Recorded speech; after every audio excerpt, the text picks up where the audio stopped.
आपल्याला सगळ्यांना माहीत आहे, राज्याचे उपमुख्यमंत्री एकनाथजी शिंदे साहेब यांनी अनेकदा मला विदर्भाच्या दृष्टिकोनातून, जिल्ह्याच्या दृष्टिकोनातून आणि त्यांच्या पक्षाच्या दृष्टिकोनातून सन्माननीय एकनाथजी शिंदे साहेबांनी मला अनेकदा ऑफर केली.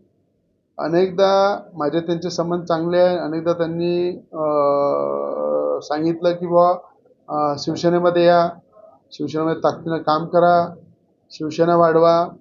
पण या ठिकाणी मी आधीच सांगितलं की मी स्वतः सन्माननीय देवेंद्र फडणवीस साहेबांचा एक निष्ठावान सैनिक म्हणून मी काम करत आहे आणि जिथपर्यंत राजकारणामध्ये देवेंद्र फडणवीस साहेब आहे तिथपर्यंत त्यांच्यासोबत सुद्धा मी ताकदीनं काम करेल. मी जिथपर्यंत राजकारणामध्ये आहे तिथपर्यंत राज्याचे मुख्यमंत्री देवेंद्र फडणवीस साहेबांसोबतच काम करेल.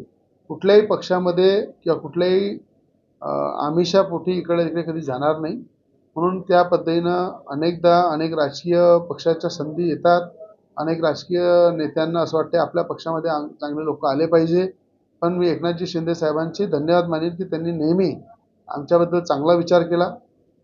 बच्चू कडू यांनी सुद्धा काल जे वक्तव्य केलं की नवनीत राणा शिवसेनेमध्ये जर आल्या तर आमच्यासाठी एक चांगला नेता आम्हाला शिवसेनेमध्ये मिळेल. त्याबद्दल बच्चू कडू साहेबांची मी आभारच व्यक्त करतो की कुठल्याही नेत्यांनी आपला पक्ष वाढवण्यासाठी चांगल्या चेहऱ्याची, चांगल्या नेतृत्वाची जी गरज असते त्याबद्दल नेहमी प्रत्येक नेता विचार करते आमच्या पक्षामध्ये चांगला नेता आला पाहिजे, चांगला कार्यकर्ता आला पाहिजे.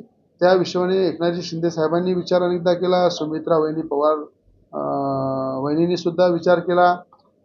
बच्चू कडूंनी सुद्धा असा विचार केला. त्याबद्दल त्यांचे सगळ्यांचे आभार आहे.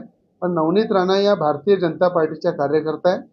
देशाचे पंतप्रधान नरेंद्रजी मोदी, देशाचे गृहमंत्री अमितजी शहा साहेब आणि राज्याचे लाडके मुख्यमंत्री देवेंद्र फडणवीस साहेब यांच्या नेतृत्वामध्येच शेवटच्या क्षणामध्ये पर्यंत त्या काम करतील. आणि मी माझा एक स्वतंत्र पक्ष आहे युवासेना पार्टी, त्या पक्षामध्ये राहूनच मी काम करणार आहे. एक देवेंद्र फडणवीस साहेबांचा एक कार्यकर्ता म्हणून ताकदीनं त्यांच्यासोबत गेल्या 15 वर्षापासून आहे आणि जिथपर्यंत राजकारणामध्ये आहे पूर्ण आयुष्यभर त्यांच्या नेतृत्वामध्येच मी काम करत राहील. आणि माझा पक्ष, माझा कार्यकर्ता ही माझी ताकद आहे. त्या ताकदीच्या भरोशावर नेहमी जनतेची सेवा करत राहील.